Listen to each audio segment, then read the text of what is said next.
सत साहिब बड़े भाई पवन जी। आज बहुत परेशान हो रहा हूँ मैं। बहुत ज़्यादा।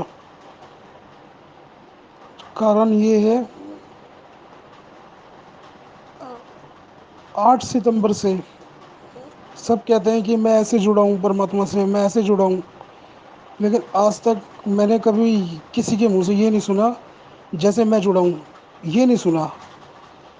क्योंकि 8 सितंबर को, 8 सितंबर कह लो या 9 सितंबर कह लो, टाइम का मेरे को पक्का नहीं पता। रात का टाइम था। मुझे तो खुद मेरे कमरे में, मैं तो बल्कि दारू वारू पी के सोता था। दिन में भी पीता था। दिन में तो खैर कभी जब भी छुट्टी वाले दिन, उस दिन प्रकट हुए। ये पिछले 8 सितंबर की बात है, 2021 की। तब से ये आए।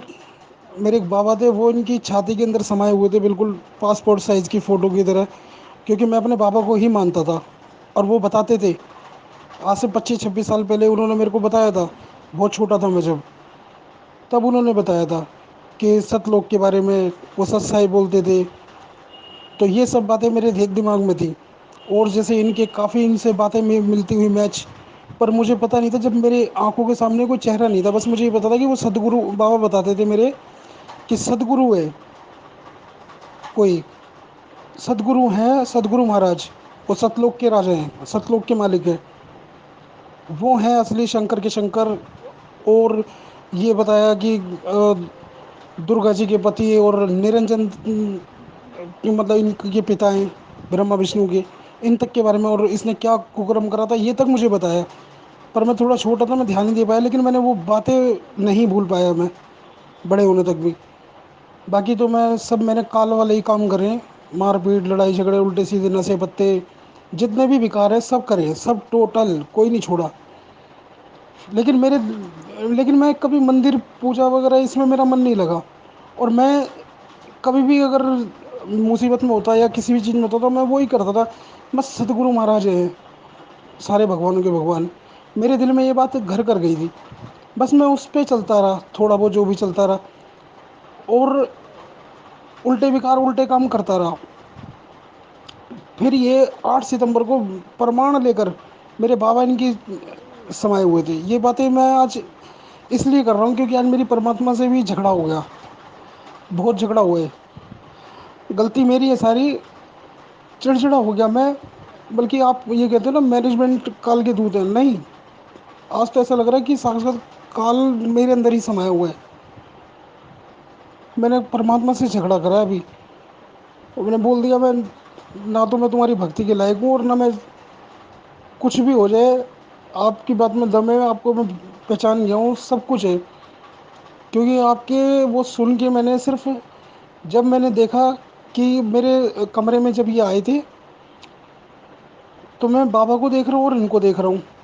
मैं अपने बाबा से पूछ रहा हूँ, बाबा ये कौन है और तुम ऐसे क्यों? तो फिर इन्होंने कुछ नहीं बोला, ये मेरी तरफ मुस्कुराए और इन्होंने हाथ बढ़ा दिया।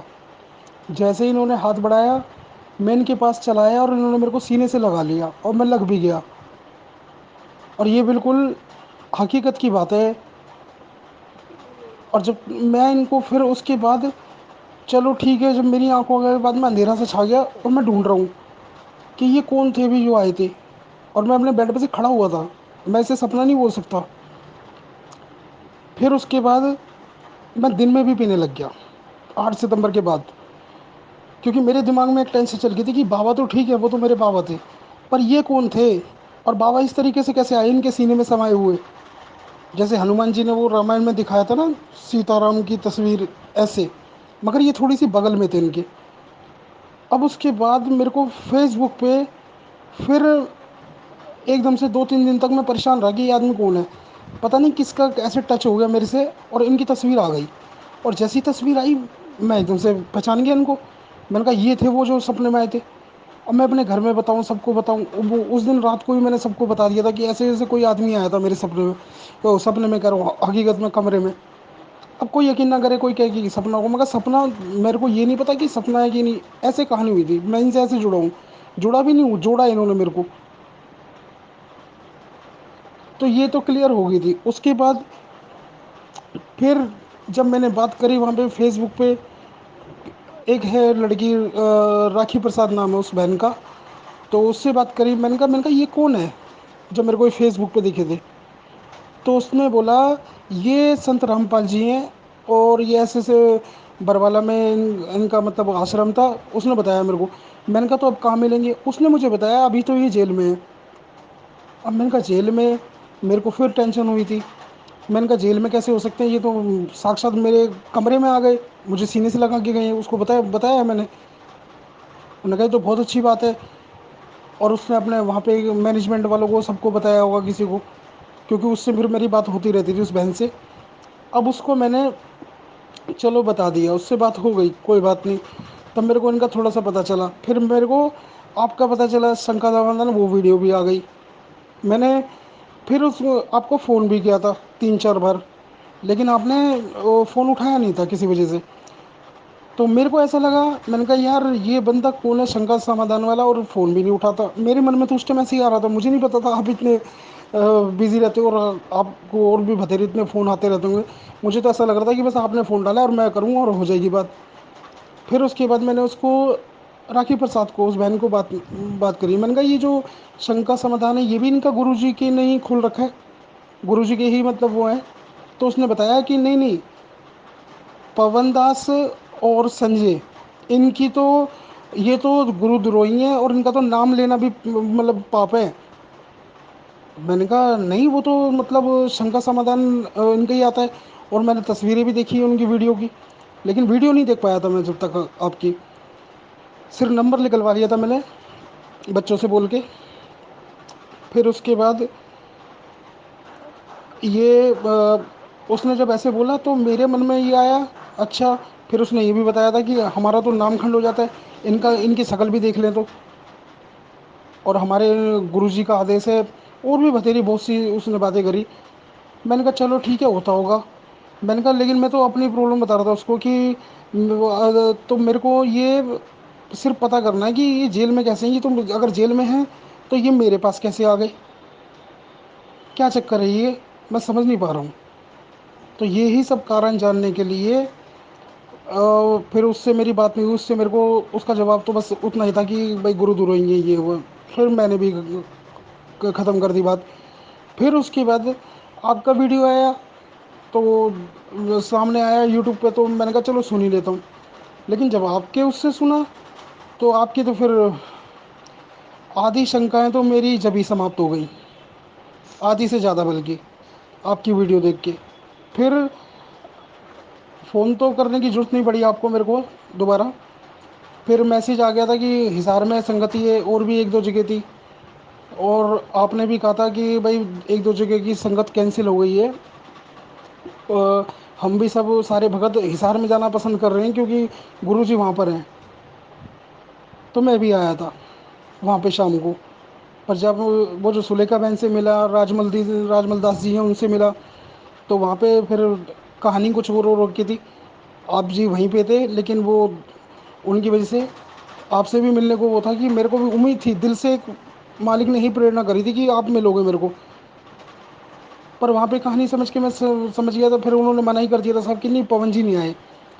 वो सुलेखा बहन से वैसे ही पूछा था मैंने कहा पवन दास जी जो हैं वो आए हैं क्या, तो उन्होंने मना कर दिया था। फिर मैं कोई बात नहीं, वहाँ से दंडवत करके मालिक को निकल गया था। और भी 3 4 भगत भाई वहाँ मिल गए थे, हम सब निकल गए थे। मैनेजमेंट वाले एक दो बंदे हमारे पीछे भी आए थे, ऑटो तक पीछा करा था उन्होंने स्कूटी पे। कोई हिमाचल से भी आए थे, एक मतलब आंटी अंकल थे वो भी आए हुए थे। तो आंटी ने बोला कि उनसे पूछा था उस मैनेजमेंट वाले गुंडे ने कि कहाँ पर जाओगे, कहाँ रुकोगे अब तुम यहाँ से जाओगे तो। फिर उन्होंने कहा आपको क्या मतलब, ऐसे कुछ कहानी हुई। हालांकि मैं तो सोच रहा था, क्योंकि मैं इतना वो नहीं था, मैं तो सोच रहा था इसके धर दूँ और करूँ इसका भी काम सही। लेकिन वो तो, मैं तो हूँ ही ऐसा, मतलब जैसे सब थे पहले। फिर उसके बाद वहाँ से हम निकल गए थे, फिर हम अपने अपने रास्ते निकल गए सब। फिर वहाँ से 1 तारीख को एक यहाँ पे ब्यावर में संगति थी, वहाँ पे मैं आपसे बात करना चाहता था।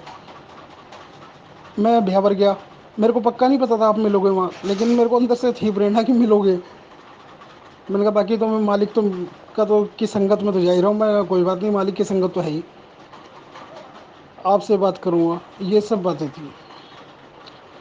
तो वहाँ मिला था मैं आपसे फिर, लेकिन बात करने की हिम्मत नहीं हुई, जो जो सवाल, वो इसलिए नहीं हुई, हिम्मत की बात नहीं, वो इसलिए नहीं हुई कि जो वहाँ की संगति थी, जो जो प्रमाण आपने दिखाए थे, बताए थे, उन सबसे मेरे सारे जो भी कंसेप्ट थे वो सब क्लियर हो गए कि ये परमात्मा ही है। जो संतुष्टि मेरे को मैनेजमेंट वाले एक जिसका बताया बहन का, उसका मैंने, राखी प्रसाद, और दो तीन उसके हैं और फेसबुक पे थे, वो सब उनसे नहीं, उनसे मैंने ये भी बोला था कि नाम दीक्षा मेरे को लेनी है, मैं कहाँ से लूँ। तो उन्होंने नामदान केंद्र को एक दो नंबर दे दिए कि इस पे कॉल कर लो, जो आपका सेंटर पास पड़ता है दिल्ली में बता देंगे। फिर एक मुंडका का नंबर था वो, वहाँ पे कोई रोहतास दास है, उनको मैंने बोला, मैंने कहा नाम दीक्षा लेनी है मेरे को और ऐसे ऐसे परमात्मा दिखे थे। हाँ हाँ कोई नहीं कोई नहीं, उन्होंने बस अपनी धूधनी चालू कर दी। चलो कोई बात नहीं। लेकिन परमात्मा का सत्संग मेरे को, मैं वैसे इतना मेरे को याद नहीं रह पाता, इतने सुनता हूँ इतने सुनता हूँ, मगर सब दिमाग से, लेकिन जब सुनता हूँ तो ऐसा लगता है हाँ सुन रखा है सुन रखा है।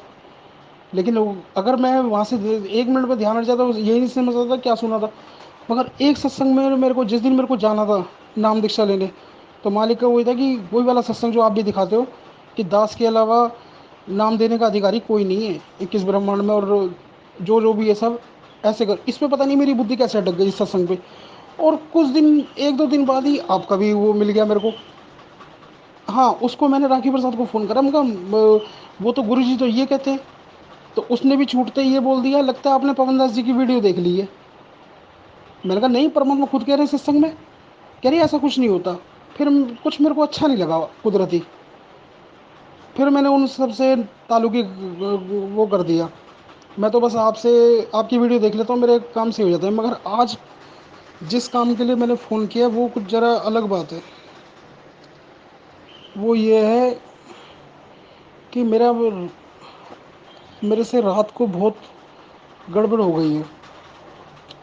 सारा ज्ञान भी समझ लेता हूँ, सारा वो भी कर लेता हूँ, और मन में भी ऐसा लगता है कि हाँ मैं बिल्कुल दृढ़ हो गया हूँ, लेकिन सब फेल है। रात को मैंने जहाँ पे दरबार लगा रखा है मालिक का, वहीं पे, हालांकि कई बार मैं बचा हूँ, मालिक से प्रार्थना करता हूँ बच जाता हूँ, लेकिन रात को ये कुकर्म करने से नहीं बचा। मेरी जो पत्नी है, हालांकि वो तो मेरे घर में तो कोई जानता था मतलब वैसे जानते हैं इनको, वैसे सब है, लेकिन बाकी कोई गौर नहीं करता इस बात पे। तो उसने बोला भी था कि यहाँ पे दरबार है, यहाँ पे ऐसी हरकत ठीक नहीं है, लेकिन मैंने उसके साथ दुष्कर्म कर दिया। और मेरा रात से इतना चिड़चिड़ा हो रहा मैं कि मालिक की दरबार के आगे भी और वैसे भी, मोबाइल में भी ना इनका सत्संग सुनने को वो हो रहा है, ना आपकी वीडियो देखने को मन कर रहा है, और रह भी नहीं पा रहा हूँ। लेकिन शर्म इतनी आ रही है दरबार में, आज मैंने जोत लगाते वक्त भी पता नहीं कैसे, इतना पानी पानी हो रखा था, इतना पानी, कि इतनी शर्म कभी ज़िंदगी में किसी काम को करते वक्त नहीं आई जितनी आज आई है। और फिर मालिक से झगड़ा हो गया मेरा आज अभी। मैंने कहा आपने इस काल को जो ब्रह्मांड दिए वो तो दिए, मगर ऐसी ये रजोगुण सतोगुण और ये तमोगुण, ये क्या है, ये ऐसा ये चीज़ क्यों मालिक आपने करी। और बताऊं, और इससे भी ज़्यादा मैं क्या बोल पड़ा मालिक से। मैंने कहा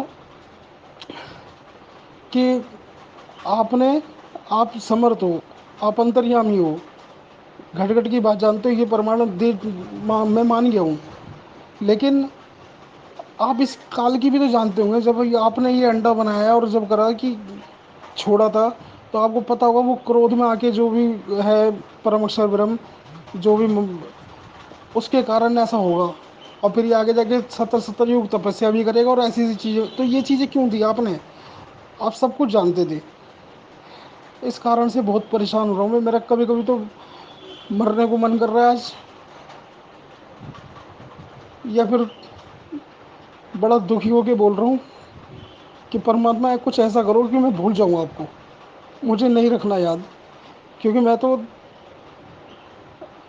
आप वैसे ले जाने वाले नहीं, और ऐसे जाया नहीं जाए, इतने विकार भरे पड़े अंदर। अभी तक ऐसा लग रहा था 6 7 8 महीने ऐसे गुजरे मेरे बहुत अच्छे, बहुत निर्मल हो गया हूँ। जैसे मैं हर माता बहन को बिल्कुल साफ नज़र से देख रहा था। साफ नज़र से कैसे? नज़र तो वही गंदी जाती थी, लेकिन मालिक का ज्ञान आगे जाता था। उनके सत्संग भी आगे थे कि जैसे एक वो बताया था, एक एक माता थी, उसके बच्चे नहीं थे। फिर एक संत ने उनको आशीर्वाद दे दिया। कहा कि ठीक है, तेरे पुत्र हो जाएगा, लेकिन बच्चे हो जाएंगे, लेकिन पहला पुत्र मेरे को दे दियो। तो उस माता ने उस संत को पुत्र दे दिया पहला। फिर उसके एक दो पुत्र और हो गए और पुत्रियाँ हो गई। फिर वो वहाँ रहने लगा संत के पास, जो बड़ा वाला बच्चा था जो दे दिया था उस माता ने संत को। फिर एक दिन उसकी तबीयत खराब हो गई, कोई फोड़ा वोड़ा निकल आया था उसके। तब वो भिक्षा लेने के लिए गया था गाँव में, तो उसी घर में चला गया अपनी बहन की, अपनी माता के घर में। तो वहाँ उसकी बहन पाई, छोटी थी। तो जैसे वो दूधी वगैरह देख कर, छोटी छोटी, तो उसने सोचा मेरे गुरुदेव के फोड़ा हो गया है। तो ये वो ऐसे, तो ये सब चीज़ें करके जब उसने बाद में देखा था कि ओहो, ये तो मालिक इतना दयालु है कि जो आने वाली आत्मा है उसके लिए दूध पहले से ही तैयार कर देता है।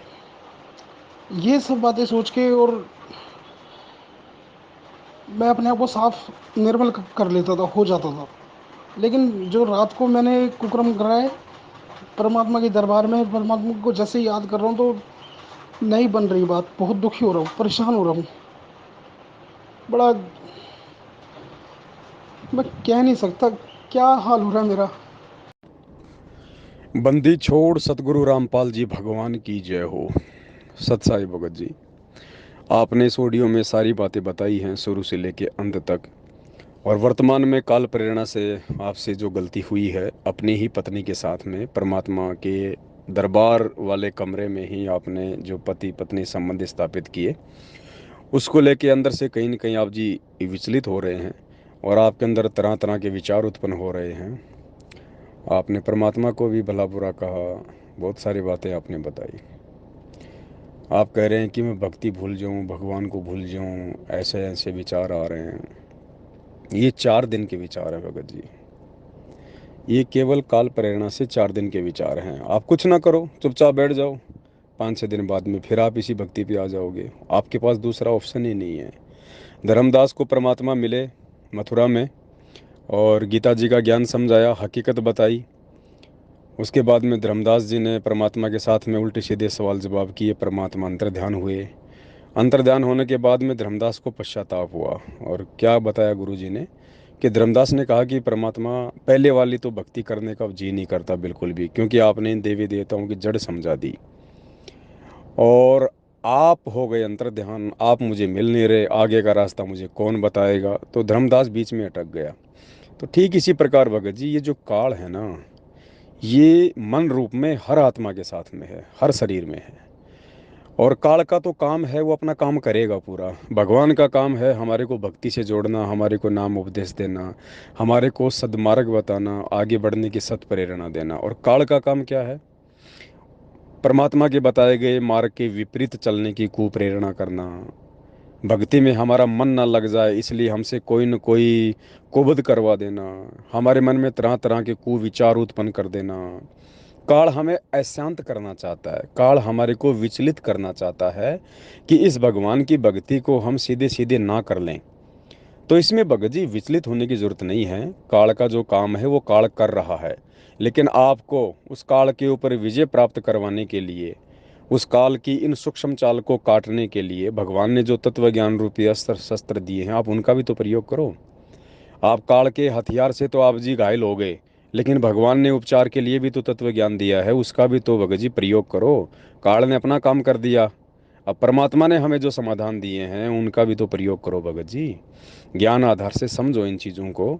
ठीक है, परमात्मा का ज्ञान होने के बाद में पति पत्नी संबंध कोई गलत नहीं होते। परमात्मा कहते हैं इंद्री कर्म ना लगे लगारम, जो भक्ति करे निर्द्वंद रहे। अगर आप सत भक्ति कर रहे हैं, मर्यादा में हैं, तो परमात्मा ने बताया कि भगत को जति होना चाहिए। जति मतलब जैसे लक्ष्मण जी थे, वो केवल अपनी पत्नी तक ही सीमित थे। तो यदि आप शादीशुदा हैं और आपको परमात्मा का नाम मिल गया है तो आप जी जति की भूमिका निभाओ, केवल अपनी पत्नी तक ही आप सीमित रहो। तो आप केवल अपनी पत्नी तक ही सीमित हैं, आपने किसी और के साथ तो कुकर्म किया नहीं। मन आपका विचलित इसलिए है कि आपने परमात्मा के दरबार पे किया। तो ठीक है, ये हमसे गलती हुई है भगत जी। इस भक्ति मार्ग में आने के बाद यदि हम शादीशुदा हैं तो दो चीज़ें हमें गांठ बांध लेनी चाहिए। पहली बात तो अपनी स्त्री के अलावा हम किसी और की तरफ को दृष्टि ना डालें, हम किसी और के अंदर ऐसे काम वासना वाले भाव ना लेके आएं। दूसरा, हम अपने घर पे भगत जी, विशेषकर जहाँ परमात्मा का दरबार है, और दिन में हम किसी भी प्रकार की कोई भी रति क्रिया से हम बचें। अगर ऐसी कोई बाधा है तो परमात्मा ने रात्रि बनाई है भगत जी। दिन में हम जो है पति पत्नी संबंध वाले जो कर्म है वो ना करें, ये हम विशेष तौर से ध्यान रखें। और परमात्मा जी के दरबार में तो विशेष तौर पे हम केवल अपनी जो भक्ति भाव है, जो पूजा पाठ है, उसी के लिए हम रहें। अब यहाँ सवाल एक नया खड़ा हो जाएगा, बहुत सारे भगत भाई बहन ऐसे हैं जिनकी आर्थिक स्थिति कमज़ोर है, या जो किराए के मकान में रहते हैं, केवल एक ही मकान है, रसोई है, बाथरूम है, अब उनको खाना भी उसी मकान में बनाना पड़ता है, रहना भी उसी मकान में पड़ता है, पति पत्नी हैं, बच्चे हैं, तो फिर उनके सामने समस्या आ जाएगी कि साहब हमारे पास तो एक ही मकान है, हमें तो उसी मकान में सब कुछ खाना पीना रहना करना पड़ता है। तो देखिए, अगर वो बड़ा सा मकान है, केवल एक ही मकान है, तो एक तरफ आप परमात्मा का वहाँ पे दरबार रख दीजिएगा, और अपनी आत्म संतुष्टि के लिए परमात्मा के दरबार पे आप जी एक पर्दा लगा दीजिएगा। और एक मजबूरी है आपकी, परमात्मा भी जानता है, समझता है इस चीज़ को, अंतर्यामी है मालिक, और मालिक को दंडवत प्रणाम करके यदि कंपलसरी हो तो वो रति क्रिया करने से वहाँ फिर कोई दोष नहीं है, क्योंकि एक तो मालिक अंतर्यामी है, परमात्मा को पता है कि भाई इसकी मजबूरी है। और दूसरा, परमात्मा का दरबार कुछ आप इस प्रकार से लगाएं कि उनका जो दरबार का जो मुख है वो आपके सोने के स्थान से थोड़ा सा भिन्न हो, थोड़ा सा साइड में हो, और एक पर्दा लगा दीजिए वहाँ परमात्मा का। और दिन में कोई भी क्रिया करने से हम बचें। और काल तो भगत जी तोड़ने का प्रयास करेगा, इसमें कोई संशय नहीं है। और देखिए, आपने कहा कि मेरे जो दादाजी थे वो गुरु जी के हृदय में पासपोर्ट साइज़ की फ़ोटो की तरह समाये हुए थे। दादाजी आपको बचपन में परमात्मा की बातें बताते थे, सतलोक की बातें बताते थे। तो ये देखो, परमात्मा ने आपके लिए किया सब कुछ। आप परमात्मा की अच्छी आत्मा हो, विशेष आत्मा हो। भगत जी यकीन मान लेना, गुरुदेव ने एक सत्संग में कहा है कि जो आत्मा जितनी ज़्यादा भक्ति की धनी होगी, काल उसी आत्मा के ज़्यादा कुकर्म करवा के कर्म फुड़वाता है। आपने कभी भी चाय के खोखे के ताले टूटते नहीं सुने कि चाय के खोखे में चोरी हो गई। पता है चोर को, पाव अदरक पड़ी होगी, 1 किलो चीनी होगी, 100 ग्राम चाय पत्ती होगी, और क्या है इसमें। ताले हमेशा बैंक के टूटते हैं, जो धनी व्यक्ति होते हैं उनके टूटते हैं, क्योंकि वहाँ पे धन होता है। इसी प्रकार ये जो काल है, ये केवल जो भक्ति धन से युक्त आत्माएं हैं, जो कभी किसी जन्म में परमात्मा की शरण में रह के सत भक्ति की हुई है, ये उन आत्माओं को लूटता है। और वर्तमान में तो उन आत्माओं को विशेष तौर से परेशान भी रखेगा कि ये उस परम संत के संपर्क में ना आ जाएं, ये वो भक्ति ना कर लें सतलोक प्राप्ति वाली। बचपन में आपके दादाजी आपको जो बातें बताया करते थे, फिर बाद में 8 सितंबर के दिन गुरुजी ने आपको वो सारा दृश्य दिखाया, आपके दादाजी को भी अपने पास में दिखाया। तो सबसे पहले तो आपको ये संतुष्टि हो जाना चाहिए कि आज आपके दादाजी कहीं न कहीं सतगुरुदेव जी के संपर्क में हैं। वे ज़रूर कहीं न कहीं अपनी भक्ति कर रहे हैं मानव जन्म प्राप्त करके। तो दादाजी के प्रति तो आपका संदेह बिल्कुल समाप्त हो जाना चाहिए। और ना हमने दादाजी को बार बार याद करना है, वो परमात्मा की आत्मा थी, परमात्मा ने उनको संभाल लिया। दादाजी के साथ पहले आपके जो संपर्क थे, दादाजी आपको सतलोक की जानकारी दिया करते थे, वो आपको याद रही बचपन की बातें। और 8 सितंबर को फिर से आपकी वो यादें परमात्मा ने ताज़ा कर दी, आपके दादाजी को भी दिखा के। मतलब दादाजी जो बताया करते थे, जिस महापुरुष के बारे में बताया करते थे, जिस गुरु के बारे में बताया करते थे, तो परमात्मा ने 8 सितंबर को आपको ये याद दिलाना चाहा कि बेटा वो मेरे विषय में बताया करते थे, वो मैं ही हूँ वो सतलोक का राजा, वो दादा मेरे विषय में तुझे बताया करता था। तो ये सब कुछ परमात्मा का खेल है आपको अपने से जोड़ने के लिए। तो भगत जी, विकार सबके अंदर हैं, पांचों जो विकार हैं, काम क्रोध मद लोभ अहंकार, ये इस भगवान को छोड़ के इस पृथ्वी पे जितने भी मानव शरीरधारी प्राणी हैं सब के अंदर हैं। किसी में इनका वॉल्यूम थोड़ा ज़्यादा होता है, किसी में मीडियम होता है, तो किसी में बिल्कुल लो होता है। ये भी सबके अपने अपने पिछले संस्कार होते हैं। तो विकार तो सबको सताते हैं। परमात्मा कहते हैं ना, मुझे पांचों विकार सताते हैं, मन चाया नाच नचाते हैं, हे साहिब ना बच पाते हैं, एक तेरा ही शरणा लाया है, सत कबीर दवारे तेरे पे एक दास भिखारी आया है। तो परमात्मा खुद एक भगत की भूमिका करते हुए, और ये शब्द सतगुरुदेव जी ने लिखा है आप और हमें ये दृढ़ता देने के लिए, आप और हमें सांत्वना देने के लिए कि बेटा यदि तू जीव है, अगर तू अपने आप को जीव मानता है तो ये भी पक्का मान ले पांचों विकार तेरे अंदर हैं, उनका प्रभाव ऊंच नीच होता रहेगा। क्योंकि मन रूप में भगत जी ये काल हर प्राणी के साथ में है। तो हमने इन चीज़ों को केवल ज्ञान से काटना है। जितना हम गुरुदेव के सत्संग सुनेंगे उतना ज़्यादा हम इन चीज़ों को समझ पाएंगे, और जितना हम इस भगवान की तरफ आगे बढ़ेंगे भगत जी, ध्यान रखना काल भी उतना ही तोड़ने का प्रयास करेगा। भगवान जितना हाथ पकड़ के हमें आगे खींचेगा, काल भी हमारे पैर पकड़ के उतना ही हमारे को पीछे खींचेगा।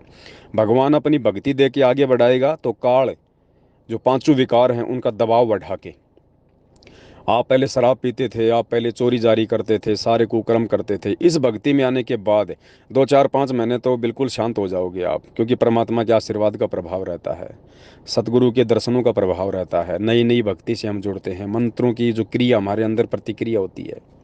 और उसके बाद जैसे ही साल 6 महीना में बीत जाता है, धीरे धीरे हम थोड़ा भक्ति में रुचि भी कम कर देते हैं, सांसारिक कामों में ज़्यादा व्यस्त हो जाते हैं, तो धीरे धीरे फिर मन का प्रभाव होना शुरू हो जाता है। जैसे कोई साफ़ सुथरा कमरा है, उसको गुरुजी कहते हैं 5 4 दिन तक आप उसको खोलो मत, बिल्कुल पैक करके रखो, चाहे शीशे लगा के। 7 दिन बाद खोलोगे तो उसमें मिट्टी जमी पाएगी, अंदर धूल जमी पाएगी, क्योंकि वहाँ पे साफ सफाई हो नहीं रही थी। ठीक इसी प्रकार नाम दीक्षा लेने के बाद यदि हम नियमित रूप से मंत्र, आरती, सुमरण, गुरु जी का सत्संग सुनना, ये सब कुछ सारी क्रिया नहीं करेंगे, हमारे अंतःकरण की सफाई नहीं करेंगे, सत्संग से अगर हम इनको पहुंचा नहीं मारेंगे, तो भगत जी काल का जो प्रभाव है पांचों गुणों का, वो धीरे धीरे धीरे धीरे वो जंग की तरह हमारे अंदर जमना शुरू हो जाता है। तो परमात्मा ने बताया कि ना चाहते हुए भी, क्योंकि मन नहीं लगेगा हमारा, लेकिन मन ना लगे तो इसका मतलब ये नहीं कि हम लोग भक्ति ना करें। गुरुदेव ने बताया कि चाहे आप कितने डिस्टर्ब हो, यहाँ तक कि यदि आपके परिवार में किसी की डेथ भी हो जाती है, उस दिन भी आपने तीनों समय की आरती घर में जोत लगाना नहीं छोड़ना है। अब इतना आदेश दे रखा भगवान ने। तो बाकी छोटी छोटी घटनाएं तो भगत जी होती रहेंगी, हमारे साथ भी होती हैं, आपके साथ भी हो रही हैं, और सबके साथ हो रही हैं। कोई ना बतावे तो इसका मतलब ये थोड़ी है कि वो किसी के साथ हो नहीं रही। आपने बता दिया तो ठीक है, कोई लोग नहीं बता पाते, कोई लोग ज्ञान आधार से उसका समाधान निकाल लेते हैं कि भाई ठीक है, काल का तो काम है हमारे को विचलित करने का, वो तो करेगा।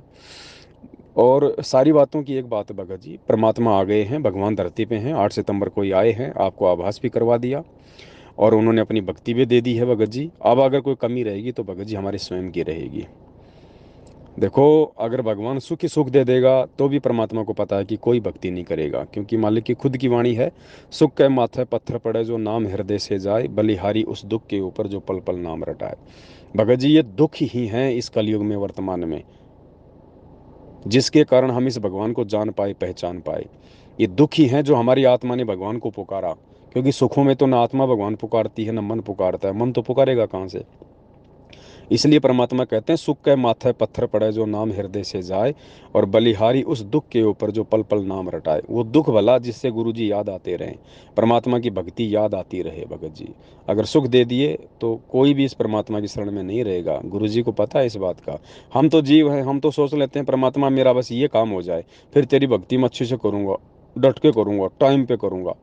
मालिक को पता है ना, जैसे सुख हो गया तुरंत मन बैठ जाएगा अंदर। वो तो अंतर्यामी परमात्मा है, हम तो जीव है, हम तो अपनी सोच आधार से सोचते हैं, लेकिन भगवान तो अंतर्यामी है, उनको तो आगे का दिखाई देता है। तो भगत जी ये विकार सबके अंदर हैं, मेरे में भी हैं, आप में भी हैं, बाकी जितने भी भगत हैं सबके अंदर, और जगत में तो हैं। इन विकारों पे काबू प्राप्त करने का तरीका परमात्मा की भक्ति है। जैसे भी आपसे हो, टूटी फूटी, थोड़ी बहुत ज़्यादा करते रहो, छोड़ो मत। और तीसरा, आपने जो कहा कि आपने काल क्यों बनाया, आपने मन क्यों बनाया, आपने ये विकार क्यों बनाए। देखो भगत जी बात ऐसी है, ये सृष्टि रचना का खेल है। सृष्टि केवल सतलोक में ही नहीं है। हमें सतलोक में परमात्मा क्यों लेके आए, परमात्मा ने सतलोक में अंडे से काल क्यों उत्पन्न किया, ये बहुत लंबी चौड़ी कहानी है। परमात्मा ने बताया 4 लोक हैं ऊपर, सबसे पहले अनामी लोक, फिर आगम लोक, फिर अलख लोक, नीचे का ये सतलोक है। भगत जी ऐसी बात नहीं है, पहले हम सतलोक से पहले हम लोग अलख लोक में थे, फिर हम लोग आगम लोक में थे, उससे पहले हम अनामी लोक में भी थे। हमने गलतियां की है वहां पे, क्योंकि हम आत्मा हैं, हम जीव हैं, हम भगवान नहीं हैं। लोग चाहे कोई भी हो, गलतियां हमसे होती हैं, ये हमारी फितरत है। हमने ऊपर के लोकों में जब हम रहा करते थे, हम सतलोक की तरह, तो भगत जी हमसे गलतियां हुई हैं, और परमात्मा हमें उन गलतियों का दंड देते हुए, हमें अपनी जानकारी करवाते हुए। देखो, सतलोक में यदि हम भगवान को भगवान मान लेते, सतलोक में यदि हमारे को पूर्ण तत्व ज्ञान होता तो भगत जी हम क्यों अपने भगवान से आस्था हटा के हम इस काल के चक्कर में आते? क्यों हम नीचे यहाँ पे धक्के खाते आज 21 ब्रह्मांड में गधे कुत्ते सुअर बन के? इसका मतलब सतलोक में हम थे जरूर, लेकिन हमें सतलोक में भगवान की जो पहचान होनी चाहिए थी ना, परमात्मा के गुणों का जो महत्व, जो जानकारी हमें होनी चाहिए थी ना, वो नहीं थी हमें। हम धोखा खा रहे थे वहां पे। क्योंकि सतलोक में इतने सुख हैं, आदमी कहाँ भगवान को याद करेगा, कहाँ भगवान को भगवान मानेगा? यहाँ कोई सरपंच बन जाए, उसको कह दो गुरु जी से नाम ले लो, बोलेगा अरे कहाँ किस नास्तिक के फंस गया तू, मेरे को और बर्बाद करेगा। और सतलोक में, सतलोक में तो ये मालिक कहते हैं चार मुक्ति जहाँ चंपी करती माया होरी दासी। ये ब्रह्मा विष्णु महेश से बड़ी बड़ी शक्तियाँ तो वहाँ पे हमारे पैरों के नाखून साफ करती हैं। तो वहाँ पे हम कैसे उस भगवान को पहचान लेते? सुख मिल रहे थे हमें वहाँ पे। एक धनी जो बेटा होता है वो अपने बाप को नहीं समझ पाता, वो सोचता है बस ऐसे ही होता है, सबके माँ बाप ऐसे सबको ऐसे लाभ देते हैं, ऐसी सबको मौज मस्ती मिलती है। लेकिन जो एक गरीब तबके तबके का जो लड़का है, जो सुबह कमाता है, शाम को बड़ी मुश्किल से 2 रुपए लाता है और खाता है, अपने बच्चों को खिलाता है, उसको पता है कि धन का महत्व क्या है। जिसके बाप नहीं है, जो खुद फिर मेहनत करता है, परिवार चलाता है, उसको पता है कि बाप का महत्व क्या है। तो सतलोक में हमें अपने गुरु जी के महत्व का नहीं पता था। तो ये महत्व याद दिलाने के लिए कि भगवान क्या वस्तु होती है, भगवान क्या है, भगवान के क्या गुण हैं, भगवान को किस भाव से देखना चाहिए, भगवान की कैसे पूजा करनी चाहिए, तो ये सारी चीज़ें हमें याद दिलाने के लिए, हमें आभास करवाने के लिए। कहीं हमने गलती, हमने कोई सतलोक में गलती थोड़ी करी है भगत जी। हमने ऊपर के लोकों में जब हम रहा करते थे वहां भी हमने गलतियां की हैं, जिसकी सजा पाते पाते पाते पाते हम सतलोक में आए। सतलोक से फिर परमात्मा ने हमारे को इस 21 ब्रह्मांड में भेजा, और आज हमें वास्तव में उस परमात्मा के महत्व का, उसके गुणों का ज्ञान हो रहा है। इस काल भगवान के द्वारा दंडित किए जाने के बाद आज हम इतने दुखी, इतने परेशान। कोई, किसी का पैर कटा पड़ा है, किसी की आंख खराब है, किसी का कान खराब है, किसी के बच्चे घर से बाहर निकाल रहे हैं, कोई आर्थिक दृष्टि से दुखी है, कोई अपने पति से दुखी है, कोई अपनी पत्नी से दुखी है, कोई समाज से दुखी है, कोई काम धंधे से दुखी है, कोई बीमारी से ग्रस्त है। आज पता चल रहा है हमें, और आज भगवान ने आके फिर हमारी सुध ली, और आज भगवान ने हमें सृष्टि रचना सुनाई, परमात्मा ने अपने अपने गुणों का हमारे को ज्ञान कराया। तो आज हमें पता चल रहा है ना इस बात का कि भगवान क्या वस्तु होती है। आज हमें कालकार भगवान का, दोनों का डिफरेंट पता चल रहा है ना, कि काल कौन है और वो भगवान कौन है। तो भगत जी आज हमें परमात्मा की महत्वता का पता चल रहा है, और ये महत्वता हमें याद रहे। हम सतलोक में जाएंगे तो भी हमें ये महत्वता याद रहेगी, फिर हम दोबारा कभी जिंदगी में गलती नहीं करेंगे। तो यहाँ से जो हम सबसे नीचे कैटेगरी में हम लोग आ चुके हैं आज 21 ब्रह्मांड में, आज परमात्मा हमें यहाँ से और अपनी जानकारी करवा के, अपने यानी स्वयं के यानी भगवान के गुणों का महत्व बता के, ताकि हमें याद रहे, हम फिर से धोखा ना खाएं, हम फिर से किसी के चक्कर में ना आए, हम केवल अपने परमात्मा की शरण में रहें, भगवान से बढ़ के हम किसी को ना माने, किसी को ना देखें। आज इस पृथ्वी लोक पे परमात्मा हमारी रिहर्सल करवा रहा है वो सारी। और जब हमें ये सब कुछ हमारी, क्योंकि देखो भगत जी कोई भी चीज़ होती है ना वो आत्मा ने स्वीकार करनी होती है। शरीर तो आज इंसान का है, कल छूटेगा, दूसरे इंसान का मिल जाएगा। ये शरीर से कोई लेना देना नहीं है। शरीर का तो काम केवल इतना है कि इसमें आत्मा प्रवेश है और हम केवल भक्ति कर पा रहे हैं। अंदर से परमात्मा आत्मा को रिचार्ज करता है, आत्मा को रिचार्ज करता है परमात्मा। जैसे भगत जी मान लीजिए 2 मोबाइल हैं, एक मोबाइल आपका फूट गया, और जब मोबाइल फूटा उस समय उसकी बैटरी 70% चार्ज थी। अब मोबाइल तो फूट गया, मोबाइल समझ लो ये शरीर है, और अंदर से जो बैटरी है वो समझ लो आत्मा है। तो जब वो मोबाइल सही था, हमने उसको चार्ज किया और 70% तक वो चार्ज हो गया था। किसी कारण से मोबाइल घर की छत से नीचे गिर गया, वो फूट गया, किसी काम का नहीं है। अब हम यदि उस मोबाइल की बैटरी को निकाल के ठीक उसी दूसरे मोबाइल में डालेंगे, तो भगत जी बैटरी तो 70% ही दिखाएगा। ठीक इसी प्रकार हमारे जो ये शरीर हैं, ये भगत जी हमें नए नए मिलते रहते हैं, लेकिन अंदर से परमात्मा जो अपनी आत्मा को चार्ज कर देता है भक्ति से, बीच बीच में मिल के नाम दीक्षा दे के, वो जिस स्तर पे चार्ज हो जाती है वो उतनी चार्ज रहेगी। तो इसी प्रकार परमात्मा ने आत्मा को चार्ज करना है, और ये आत्मा भगत जी, परमात्मा यदि हम नियमित भक्ति करेंगे, मर्यादा में रहेंगे, इन विकारों से ज्ञान को आधार बना के हम लड़ेंगे, तो हमारी बैटरी चार्ज होती जा रही है, आत्मा चार्ज होती जा रही है। और आत्मा जब फुल चार्ज हो जाएगी, और आत्मा उसी समय फुल चार्ज हो जाएगी, सबसे पहले तो गुरु को भगवान माने, गुरु के अलावा किसी में भी कोई आस्था ना रखे। परमात्मा कहते हैं गुरु सेवै कोई चतुर सयाना, गुरु पढ़तर कोई और नाना। गुरु के समान दूसरा कोई नहीं होना चाहिए। ये कागज की फोटो, ये दाढ़ी मूछ वाली फोटो, जब तक ये हमारे दिलो दिमाग से और हमारे घरों से नहीं हटेगी, तब तक तो हमारी भक्ति भी नहीं चलेगी। और जिस दिन हमारी आत्मा फुल चार्ज हो जाएगी, फिर परमात्मा हमें सतलोक ले जाएंगे। अब सतलोक जाने के बाद भगत जी फिर ऊपर की भक्ति करनी है, ये थोड़ी कि सतलोक फाइनल है। सतलोक का केवल इतना महत्व है कि सतलोक जाने के बाद में आपको कोई दुख नहीं, कोई तकलीफ नहीं, कोई दर्द नहीं, कोई परेशानी नहीं। आपकी इच्छा है आप ऊपर जाके ऊपर के लोगों की भक्ति करना चाहते हो या नहीं चाहते हो। अगर ऊपर के लोगों की भक्ति करना चाहते हो तो सतलोक से ऊपर जो लोक है, अलख लोक, उसमें भगत जी उतने सुख हैं जितना 21 ब्रह्मांड की तुलना में सतलोक में सुख है। आज यहाँ 21 ब्रह्मांड में देख लो क्या सुख है, इससे कितने गुना ज्यादा सुख आपको सतलोक में मिलेंगे। ठीक ऐसे ही सतलोक से ज्यादा सुख फिर ऊपर के लोक में है, अलख लोक में। फिर अलख लोक में जाने के बाद फिर परमात्मा ऊपर की भक्ति करवाएगा, आगम लोक की। अब आगम लोक में जाने के बाद फिर परमात्मा अनामी लोक की भक्ति करवाएगा, जो सबसे ऊपर का लोक है। जिस समय परमात्मा ने हमें सर्जित किया था, आत्माओं का सर्जन किया था, तो अनामी लोक में जाने के बाद भगत जी फिर हमारा फाइनल स्टेज आ जाती है। यानी वहां जाने के बाद फिर हमारा जन्म मृत्यु सदा सदा के लिए परमात्मा समाप्त कर देता है। जिस शब्द से परमात्मा ने आत्मा की उत्पत्ति की थी, परमात्मा उस आत्मा को वापस अपने उसी शब्द में समा लेता है। मालिक की वाणी है ना कि लोक अनामी जावेगी वहां कन्या मिलन चौबारे। यानी जब अनामी लोक में जाएंगे तो वहां पे ये घर परिवार नहीं मिलेंगे, वहां पे ये सतलोक जैसी सृष्टि नहीं मिलेगी, वहां पे आपको 21 ब्रह्मांड जैसी सृष्टि नहीं मिलेगी। वहां पे कोन्या मिले चौबारे, चौबारे यानी परमात्मा वहां पे सृष्टि कह रहे हैं, चौबारे यानी घर परिवार सृष्टि। लोक अनामी जावेगी वहां कोन्या मिलन चौबारे, आत्मा और परमात्मा वहां कोन्या रहते न्यारे। यानी सतलोक में जाने के बाद में आत्मा का परमात्मा से भिन्न स्वरूप नहीं होता है। आत्मा को परमात्मा अपने शब्द में समा लेता है, सदा सदा के लिए आत्मा के अस्तित्व को ही समाप्त कर देता है परमात्मा। अनामी लोक से नीचे जितने भी लोक हैं, आगम लोक हैं, अलग लोक हैं, सतलोक हैं, 21 ब्रह्मांड है, यहाँ आत्मा और परमात्मा दोनों का भिन्न भिन्न भगत जी स्वरूप है। तो भगत जी इस भक्ति को समझो और परमात्मा के मकसद को समझो। काल तो हमें विचलित करेगा। परमात्मा ने क्या कहा कि कोई पागल कुत्ता है। अब पागल कुत्ता है तो पागल कुत्ते का तो काम है भगत जी भौंकना, हो सकता है वो काट भी ले। लेकिन हम यदि सतगुरु की शरण में हैं तो हमने क्या करना है, हमने पागल कुत्ते को मारना भी नहीं है, क्योंकि हत्या भी परमात्मा ने पाप बताई। अब क्या करें, मालिक ने कहा कि पागल कुत्ते से कैसे बचा जाता है, बस वो सावधानी बरतो आप। मालिक कहते हैं ना कि कहते को कहीं जान दे, गुरु की सीख तू ले, साकट और सवान को उल्टा जवाब ना दे। सबकी सुनो, सबके वीडियो देखो, सबकी विचारधारा से परिचित हो, लेकिन वो करो जो परमात्मा के ज्ञान में है। फाइनली वो करो जो गुरुजी कहते हैं, जो गुरुजी ने अपने सत्संगों में कह रखा है, कहे कबीर सोए जन मेरा, जो नीर खीर का करे निबेरा। तो भगत जी भगवान मिल गया, ज्ञान मिल गया, मार्ग मिल गया, समाधान मिल गया। अब हमने किसी भी चीज़ को सोचने समझने में देरी नहीं करनी चाहिए। ये पांचों विकार हैं भगत जी, एंड समय तक रहेंगे। ये आपके रोने धोने से, परमात्मा को भला बुरा कहने से ये समाप्त नहीं होने वाले। परमात्मा ने इनके ऊपर काबू प्राप्त करवाने का जो तरीका है वो हमारे को बता दिया है। अपनी भक्ति दे दी, अपने मंत्र दे दिए, साधना बता दी, नियम बता दिए। इन्हीं में रह के हम इनके ऊपर कंट्रोल कर सकते हैं। दूसरा, ये भक्ति छोड़ के आप चाहे गुरु जी की गोद में जाके बैठ जाओ, ये विकार कंट्रोल नहीं होंगे। क्योंकि डॉक्टर ने मरीज का ऑपरेशन कर दिया, गोली दवाई दे दी, अब वो गोली दवाई से ही उसका रोग ठीक होगा। आप गोली दवाई ना खा के चाहे डॉक्टर के घर पे जाके बैठ जाओ उसकी गोद में, आपका रोग ठीक नहीं होना भगत जी।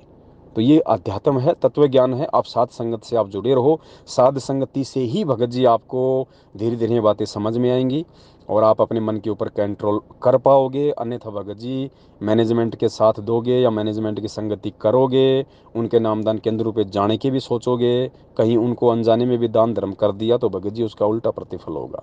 कोई फायदा नहीं होगा, कोई लाभ नहीं होगा, उल्टा परमात्मा से दूर होने की प्रेरणा धीरे धीरे बनेगी, जो 90% संगत की वर्तमान में हो रही है। किसी के घर में सुख नहीं है, सबके घर में लड़ाई झगड़े मार पीट, सब ने दारू दूरू खाना पीना शुरू कर दिया।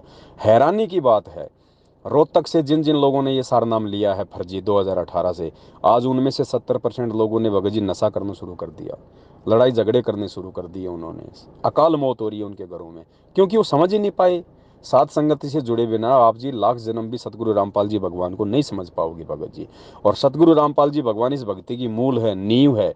और जब नींव मजबूत नहीं होगी, आप गुरु जी को नहीं समझ पाओगे, भक्ति जिंदगी में नहीं समझ पाओगे। तो बड़े भाई सारे रोने धोने छोड़ो। ये आपके साथ जो परिस्थितियां हैं, काल जो खेल खेल रहा है ना, ये आपको विचलित करने के लिए, आपको शांत करने के लिए, ये सबके साथ में है। परिस्थितियां भिन्न भिन्न हो सकती हैं, लेकिन ये सबके साथ में भगत जी। इसका मतलब ये नहीं कि हम काल के दबाव में आके भक्ति छोड़ दें, फिर सतगुरु की भक्ति लेने का फायदा क्या हुआ। फिर तो आज भी आप काल को जिता रहे हो। आज भी अगर काल की ऐसी प्रेरणाओं से आप भक्ति छोड़ने का मन कर रहे हो तो आप तो गुरु जी से ज्यादा काल को महत्व दे रहे हो। हैं, आप पे फिर भक्ति का क्या असर हुआ फिर आपके ऊपर? क्या विचार किया फिर आपने परमात्मा के सत्संगों के ऊपर? जब आपके मन में ऐसे विचार आते हैं, काल आपको तोड़ने का प्रयास करता है, आप गुरु जी को याद करो, उस समय गुरु जी का सुमरण करो, गुरु जी के सत्संग सुनो उस समय। वही दवा है भगत जी, वही मेडिसिन है, उसी से कंट्रोल होगा धीरे धीरे। और परमात्मा ने कहा कि ये जड़ से समाप्त नहीं होंगे विकार। कोई ये सोचे कि जड़ से समाप्त हो जाएंगे, नहीं, परमात्मा ने कहा कि डाइल्यूट हो जाएंगे भक्ति से, निष्क्रिय हो जाएंगे ये। जब तक हम ये शरीर नहीं छोड़ेंगे ना, अंतिम समय तक ये विकार हमारे अंदर रहेंगे। लेकिन परमात्मा की भक्ति से, मर्यादा में रहने से ये निष्क्रिय हो जाएंगे। ये पांचों विकार अपना वो प्रभाव नहीं कर पाएंगे जिससे हमारी भक्ति बर्बाद हो जाए। बस इतनी सी बात है भगत जी।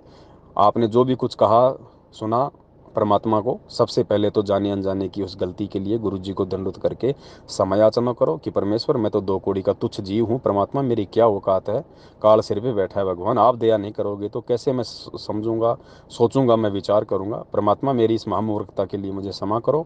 आगे से भगवान मेरे मन में ऐसे कोई विचार आपके लिए और आपकी भक्ति के लिए नहीं आएंगे। मालिक आप सद्बुद्धि दो, आप अपना आशीर्वाद मेरे ऊपर बनाए रखो। आपका आशीर्वाद होगा तभी तो परमात्मा ये पांचों विकारों का प्रभाव मेरे से धीरे धीरे हटेगा। तो ऐसा करके भगवान को भगत जी राजी करो, परमात्मा को प्रसन्न करो और वापस भक्ति में लगो। अपने घर में मालिक का वैसे दरबार लगा के वैसा ही करो।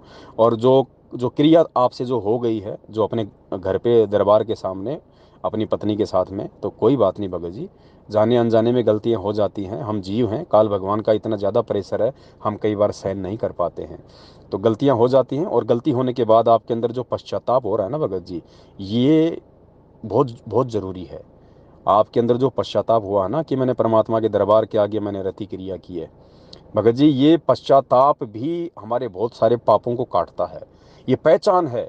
ये पश्चाताप सबको नहीं होता भगत जी। गलत काम करके किसी भाग्यवान आत्मा को ही पश्चाताप होता है, क्योंकि विचार करने की सद्बुद्धि केवल अच्छी आत्माओं में होती है, हंस आत्माओं में होती है। तो आपके अंदर जो पश्चाताप की जो आग जो जली हुई है ना, ये कहीं ना कहीं आपके पाप कर्मों का नाश कर रही है। कहीं ना कहीं आप इस पश्चाताप के माध्यम से आप सुधार की ओर आगे बढ़ रहे हैं।